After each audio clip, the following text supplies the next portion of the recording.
Hello बच्चों, good afternoon. और क्या हाल चाल। तो आज हम लोग अपने सफलता प्लस पर मैट्रिक्स के क्लास 12th के लिए मैट्रिक्स के सेकेंड टॉपिक्स को लेकर आ रहे हैं। मैं मुकुंद सर आप सभी का यहाँ पर स्वागत करता हूँ। और जो भी लोग अभी तक नहीं लाइव हो पाए हैं, जुड़ पाए हैं, जल्दी जल्दी से जुड़ जाइए ताकि हम लोग आज मैट्रिक्स में आगे के जो भी कॉन्सेप्ट्स हैं उनको समझ सकें, सीख सकें। तो जल्दी जल्दी से आप लोग जुड़िए। और आप लोगों को आशा करते हैं कि वीडियो अच्छे से दिखाई अब दे रही होगी। थोड़ा सा कुछ टेक्निकल इशू हो गया था जिस वजह से नहीं आ पा रहा था। तो आप लोग ये देखें क्या वीडियो और ऑडियो सही से आप लोगों को जा रहा है। अगर कोई प्रॉब्लम होगी तो बताइए। तो आज हम लोग शुरू करेंगे अपना मैट्रिक्स। और मैट्रिक्स में देखिए, कल हम लोग जो पढ़े थे वो सब क्या क्या था। तो कल हम लोग सीखे थे कि पंक्ति किसको कहते हैं। तो पंक्ति मालूम ही है किसे कहा जाता है। तो क्षैतिज रेखाओं को पंक्ति बोलते हैं। क्षैतिज रेखाओं को हम लोग क्या कहते हैं? पंक्ति। और सेकेंड, दूसरा बात जो हम लोग पढ़े थे वो था अपना स्तंभ। तो स्तंभ को हम लोग अंग्रेजी में क्या बोलते हैं? कॉलम। और कॉलम किसको कहते थे? तो लंबवत या उदग्र रेखाओं को कॉलम कहते थे। पंक्ति को हम लोग किससे सूचित करते हैं? तो एम से। और स्तंभ को किससे? तो एन से। ठीक। तीसरा बात हम लोग फिर पढ़े थे कि आव्यूह किसे कहते हैं। आव्यूह के बारे में कल जब जाने तो क्या उसमें पता चला कि आव्यूह जो है संख्याओं का एक आयताकार सजावट होता है। साधारण शब्दों में कहें तो आव्यूह का मतलब क्या था? इस संख्याओं का एक आयताकार सजावट। और थोड़ा सा मैथमेटिकली समझें तो क्या कहा गया था? m इंटू एन संख्याओं का एक आयताकार क्रम विन्यास जिसे हम लोग m पंक्तियों तथा n स्तंभों तथा n स्तंभों के रूप में लिखते हैं। तो उसे हम लोग क्या कहते हैं? कोटि m बाय n का एक आव्यूह कहते हैं। कोटि m बाय n का एक आव्यूह कहते हैं। तो ये तीसरा टॉपिक अपना आव्यूह था।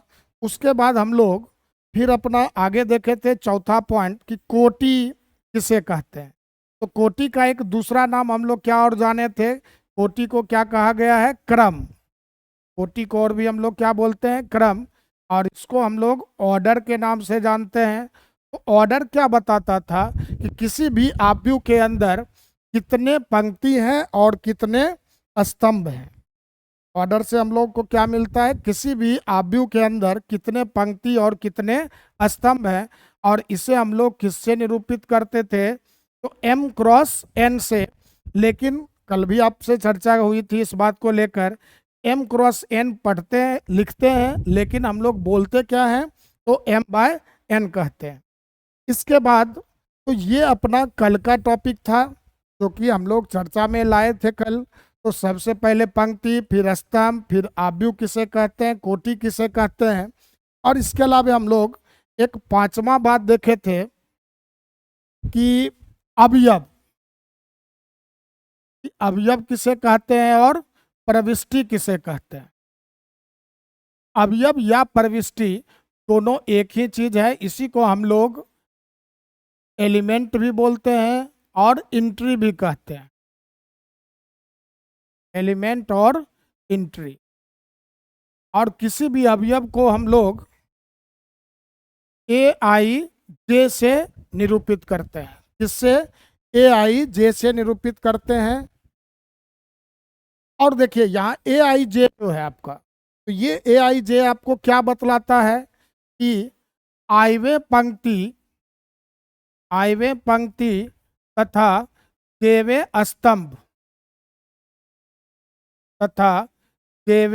स्तंभ के प्रतिच्छेद पर, स्तंभ के प्रतिच्छेद पर उपस्थित अवयव कि आयवा पंक्ति और जेवा स्तंभ जहां भी एक दूसरे से मिलेगा तो उस जगह पर जो भी संख्या होते हैं उसको हम लोग क्या बोलते हैं? AIJ से।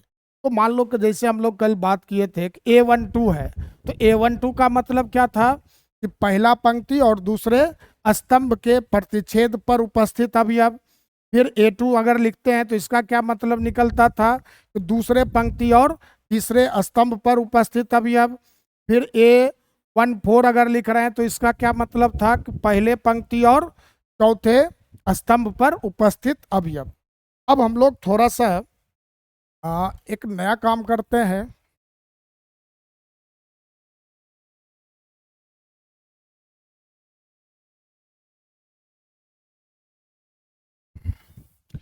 जैसे मान लो अपने पास एक आव्यूह लिख रखा है 2, 3, 5, 0, 1, 4, -3, 2 और 9 ये दे दिया। और अब आपसे कुछ क्वेश्चन पूछा जाए तो सबसे पहले मान लो हम लोगों से ये पूछा गया क्या कि इसमें पंक्तियों की संख्या बताइए। पंक्तियों की संख्या क्या होगी?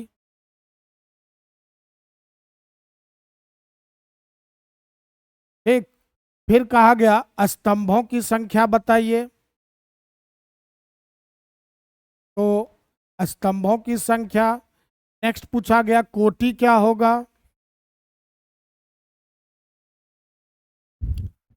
अब अगर आपसे पूछें कि पंक्तियों की संख्या, तो पंक्तियों का संख्या का मतलब क्या हो गया? क्षैतिज रेखाओं। तो यहाँ कितने क्षैतिज रेखा हम लोग खींच सकते हैं? तो 1, 2 और 3। तो पंक्तियों की संख्या क्या होगी? 3। और स्तंभों की संख्या अगर पूछा जाए तो स्तंभ का मतलब लंबवत रेखा, या उसी को हम लोग क्या बोलते हैं? उदग्र रेखा भी। तो यहाँ लंबवत रेखा कितने हैं? ठीक, बिल्कुल शिवम सही जवाब है। और कोटि इसका अगर पूछा जाए तो हम लोग क्या कहेंगे? 3/3। ठीक है। तो इस तरह से हम लोग पंक्तियों की संख्या, स्तंभों की संख्या और कोटि बता सकते हैं। तो ये बात समझ में आ गया। अब अगर आपसे पूछें कि अवयव A12 बताइए, जल्दी से कमेंट कीजिए अवयव A12 क्या है। A12 का मतलब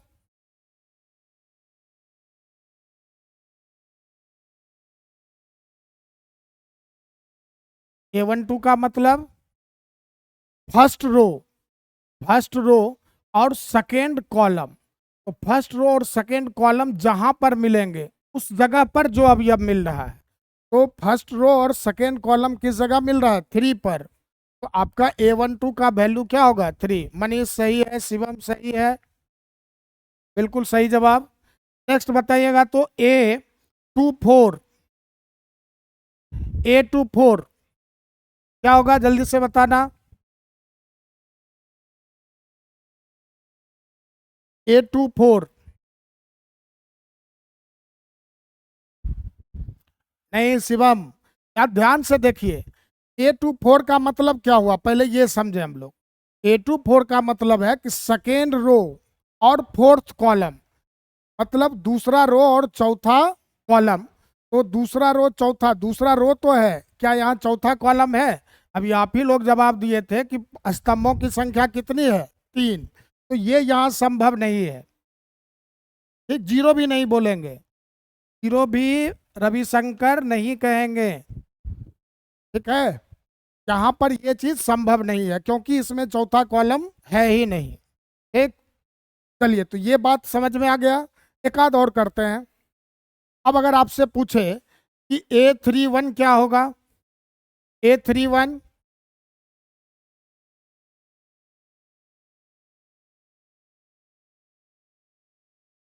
A31 -2। शिवम, मनीष सही है, -3 होगा। शिवम आपका गलत था। A31 का मतलब थर्ड रो और फर्स्ट कॉलम। तो थर्ड रो और फर्स्ट कॉलम किस जगह पर मिल रहा है? -3 के पास।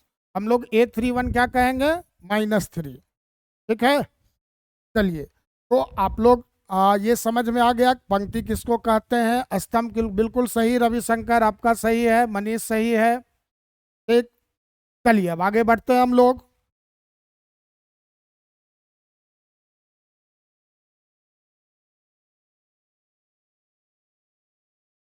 अब हम लोग कल एक बात किए थे और कि अगर किसी आव्यूह का कोटि क्या रहे, m बाय n, कोटि कितनी हो, अगर m बाय n हो तो उसमें अवयवों की संख्या कितनी होगी। क्या कहा गया था, अवयवों की संख्या कितनी होगी। तो इन दोनों नंबर्स को जब हम लोग गुना करते हैं तो वह क्या हो जाएगी, m इंटू एन। ठीक, तो अगर कोटि m बाय n है तो अवयवों की संख्या क्या होगी, m इंटू एन। तो अब आप लोग कुछ जवाब दीजिएगा। एक तरफ हम लोग लिख रहे हैं कोटि और दूसरे तरफ लिख रहे हैं अवयवों की संख्या। अब आप लोगों को बताना है, जैसे मान लो कोटि का 2/3, मान लीजिए कोई अवयव है जिसका कोटि हम लोग क्या कह दिए, 2/3, इसमें कितने अवयव होंगे, 6 होंगे। ये कैसे मिलेगा, तो इन दोनों नंबर्स को क्या कर लेंगे हम लोग, सिंपली गुना करेंगे तो आपको क्या मिल जाएगा, कोटि मिल जाएगा। अभी आप लोग कौन से 9 का जवाब दे रहे हो, 9 तो अभी कुछ भी वैसा नहीं है, कोटि क्या दे रखा है, 2/3, तो कितने अवयव होंगे, 6। अब आप लोग अब जवाब दीजिएगा। पहला क्वेश्चन हम लोग लिख रहे हैं, कोटि दे रखा है 3/4, तो आपको अवयवों की संख्या बतलानी है। कोटि 3/4 दिया है, अवयवों की संख्या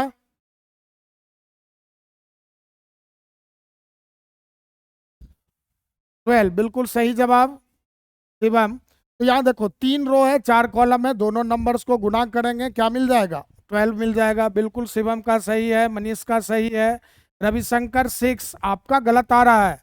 इन दोनों नंबर्स को क्या करना है, मल्टीप्लाई करना है। तो 3 और 4 को मल्टीप्लाई करेंगे तो 12 आएगा रवि। नेक्स्ट क्वेश्चन देखिए, अगर कोटि कहें कि 1/3 है, क्या कहें, कोटि 1/3 है तो अवयवों की संख्या क्या होगी, 1/3 है तो अवयवों की संख्या 3, बिल्कुल सही शिवम। तो ये समझ में आ गया। अब चलते हैं हम लोग आगे की ओर।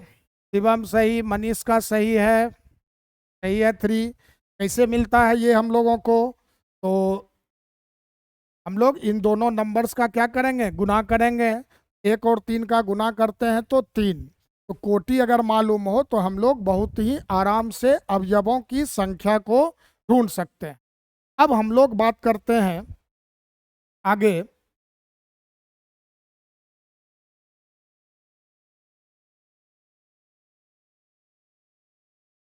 अब समझना, एक एक आव्यूह है,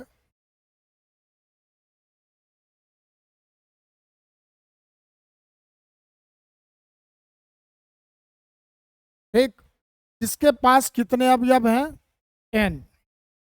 एक आव्यूह है जिसके पास कितने अवयव हैं, n अवयव हैं। और हम लोगों से ये अगर पूछा जाए कि ऐसे कितने आव्यूह बनाए जा सकते, क्वेश्चन क्या है कि n अवयव वाले कितने आव्यूह बनाए जा सकते हैं। जैसे कह दिया कि 12 अवयव वाले कितने आव्यूह बनाए जा सकते हैं, या 15 अवयव वाले कितने आव्यूह बनाए जा सकते हैं। इस तरह के क्वेश्चन को करने के लिए अपना जो सबसे जरूरी बात है वो देखिए, हम लोग आव्यूह बनाने का क्या मतलब समझते हैं, कि आव्यूह का मतलब हो गया कि संख्याओं को पंक्तियों और स्तंभों के रूप में व्यवस्थित करना, सजाना। ठीक, और पंक्ति और स्तंभ के रूप में सजाने का मतलब क्या होता है कि अब किसी भी आव्यूह के पास कितना पंक्ति और कितना स्तंभ है ये कौन निर्धारित करता है, कोटि निर्धारित करता है। कौन, तो कोटि। एक कोटि क्या बताता है कि एक आव्यूह के पास कितना पंक्ति होगा और कितना स्तंभ होगा। तो अब मान लीजिए कि अपने पास टोटल n अवयव दे रखे, और अभी हम लोग जस्ट देखे थे कि n जो अवयव गिनती आता है वो जब कोटि में हम इन दोनों संख्याओं को गुना करते हैं तो वह किसके बराबर होता है, इन दोनों का गुणनफल अवयवों की संख्या के बराबर होता है। ठीक, ये किसके बराबर होता है, तो अवयवों की संख्या के बराबर। तो कहने का मतलब अगर हम लोग को अवयवों की संख्या मालूम हो ठीक।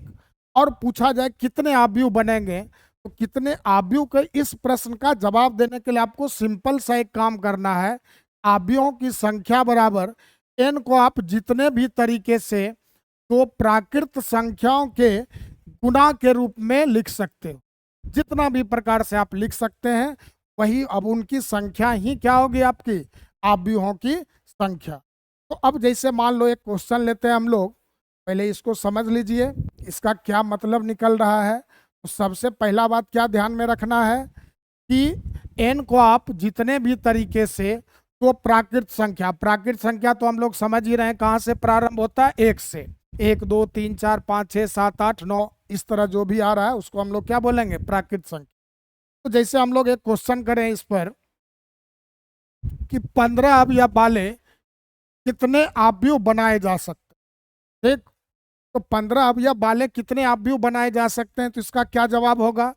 आप क्या कीजिए कि 15 को देखिए कि आप कितने प्रकार से तो प्राकृत संख्याओं के गुणा के रूप में लिख सकते हैं। एक क्या गया, 1 गुना 15, फिर 3 गुना 5, फिर क्या होगा 5 गुना 3, और एक क्या आएगा 15 गुना 1। ठीक है, तो ये हमारा हो गया। अब बताइए कि आव्यूहों की संख्या कितनी, क्या कहेंगे हम लोग, आव्यूहों की संख्या 4। बिल्कुल सही, शिवम सही है, मनीष सही है।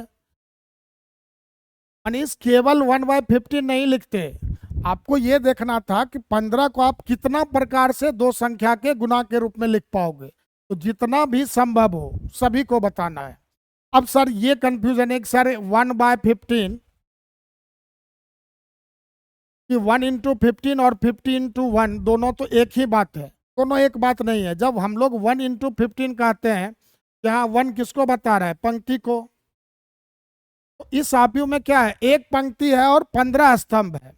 लेकिन अगर हम लोग 15 इंटू 1 लिखते हैं, इसका मतलब क्या हो गया, 15 पंक्ति है और एक स्तंभ है।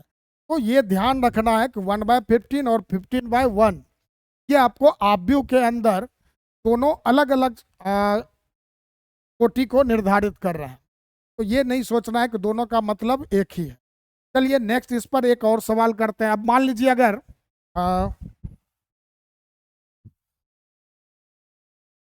यहाँ 15 अवयव था, अब आप लोग थोड़ा सा जवाब दीजिएगा। अगर मान लो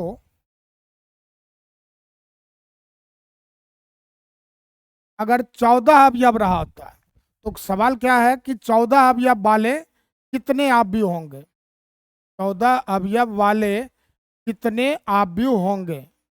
जल्दी से आप लोग अपने जवाब को कमेंट करें।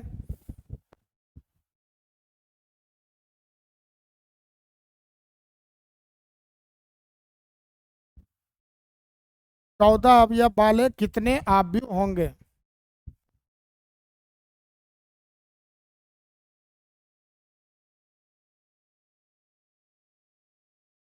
हाँ,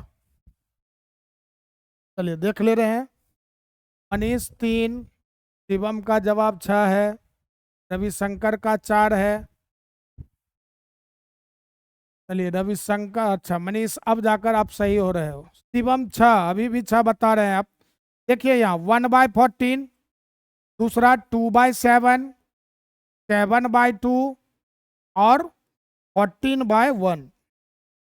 ठीक, तो शिवम क्या होगा सही जवाब, कितने आव्यूह बना सकते हैं हम लोग, 14 अवयव वाले 4 बना सकते हैं।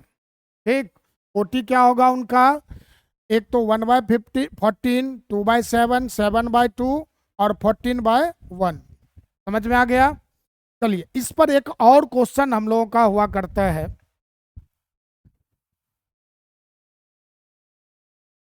तो देखते हैं। जैसे ये कहा गया, अब ध्यान से समझना है क्वेश्चन। अब क्या कह रहा है आपका कि 28 अवयव वाले आव्यूहों की संभव कोटियां लिखें। ठीक, 28 अवयव वाले आव्यूहों की संभव कोटियां लिखें। और पीछे के प्रश्न और इस प्रश्न में क्या डिफरेंस है कि पीछे हमसे क्या पूछा गया था कि 28 अवयव वाले आव्यूहों की संख्या लिखिए, और यहाँ क्या बोला जा रहा है कि कोटियां लिखिए। तो कोटि के लिए आपको अब क्या करना है, तो संभव कोटि, यहां पर आपको गिनती करके नहीं बताना है कितना, बस केवल कोटि लिखना है। संभव कोटि क्या होगा, 1/28, 2/14, 4/7, 7/4, 14/2 और 28/, ठीक। तो इस प्रश्न का जवाब केवल ये होगा कि जब पूछा जाए कि आपसे ध्यान रखना है कि संभव कोटि पूछ रहा है कि अवयवों की संख्या पूछ रहा है। अगर इसी में पूछा जाता कि 28 अवयव वाले अवयवों की संख्या, अपना जवाब होता 1 2 3 4 5 6। लेकिन यहाँ केवल क्या पूछा है कि कोटि इनका लिखिए। कोटि जब लिखने बोला जाए तो ध्यान रखना है, प्रश्न को समझ के तब क्वेश्चन करना है। तो अब जो है अपना आगे हम लोग देखते हैं कि यहाँ पर दे रखा है किसी अवयव की कोटि m/n हो तो अवयवों की संख्या m×n होती है। ये सब हम लोग देख ही चुके हैं। 13 अवयव वाले कितने अवयव बनाए जा सकते हैं, आराम से 18 अवयव वाले कितने अवयव बनाए जा सकते हैं। यदि किसी अवयव में 24 अवयव हो तो उनकी संभव कोटियां क्या हैं। तो यहाँ फिर से क्या ध्यान रखना है, केवल हमसे क्या पूछा जा रहा है, कोटि पूछा जा रहा है। तो नहीं चल रहा है शिवम,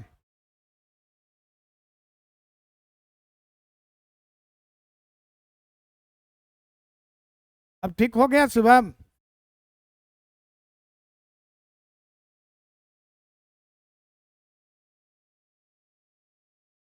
अब देखिए 7 अवयव वाले अवयवों की संभव कोटियां क्या है, तो ये सब आप लोग आराम से प्रश्न कर सकते हैं।